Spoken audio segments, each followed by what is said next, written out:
Costa Rica is searching for a balance where there is a direct economic relationship between the people and the environment, using it without losing it.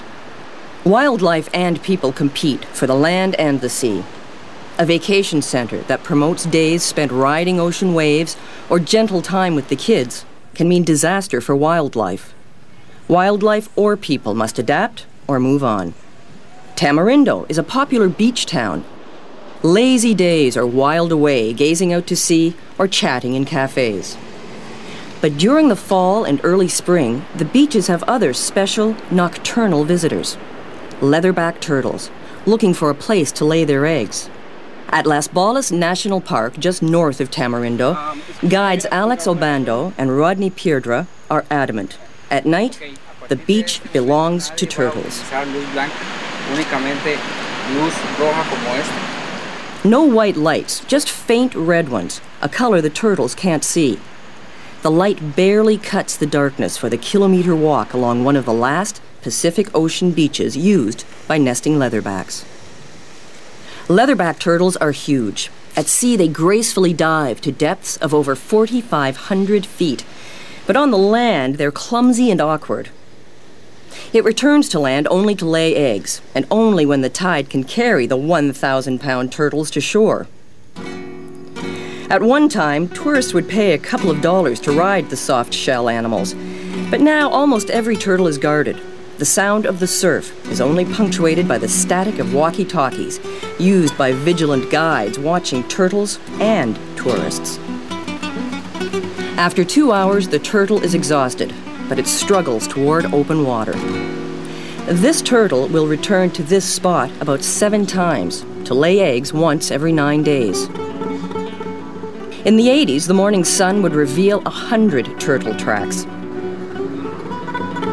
When Alex and Rodney return the next morning, there are only 2 deep tracks cut into the sand. As a young guide, Alex remembers the stories told by his family about the hundreds of turtles that once came here. But even for the director of the park, there is still no clear reason why these turtles are disappearing.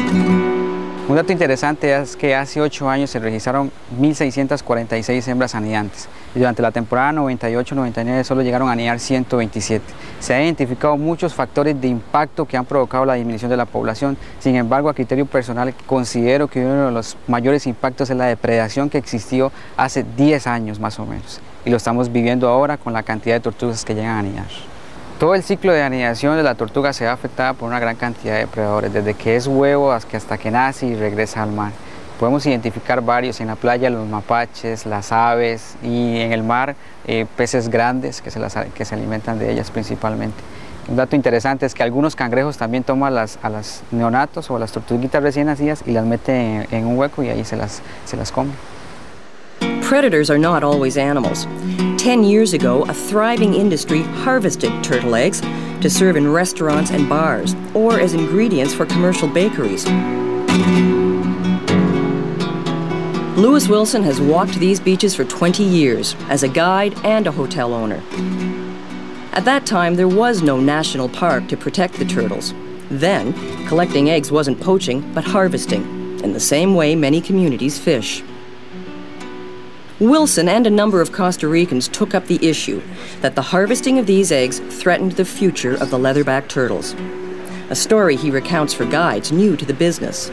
It became a real issue in around the mid-'80s, I'd say, when people from outside, the little towns around where the local people live here, Nicoya, Santa Cruz, Philadelphia, Liberia. We even had trucks coming out from San Jose full of turtle egg gatherers that they would hire, and they marked the beach off here. About every 50 meters there was a huevero or a turtle egg gatherer, and very few of the nests went undisturbed. The first steps, of course, back in the 80s were I would hire the National Guard.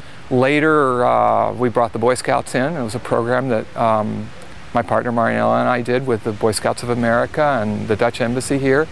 And it was mostly an environmental education program where we put Boy Scouts out on the beach with the turtle egg gatherers and embarrassed them And we would ask them to please leave the eggs alone, and the Boy Scouts would sit there with the turtles while they laid and guard the eggs, and we kept the hordes of turtle egg gatherers off the beach so that the turtles had a fair chance to reproduce.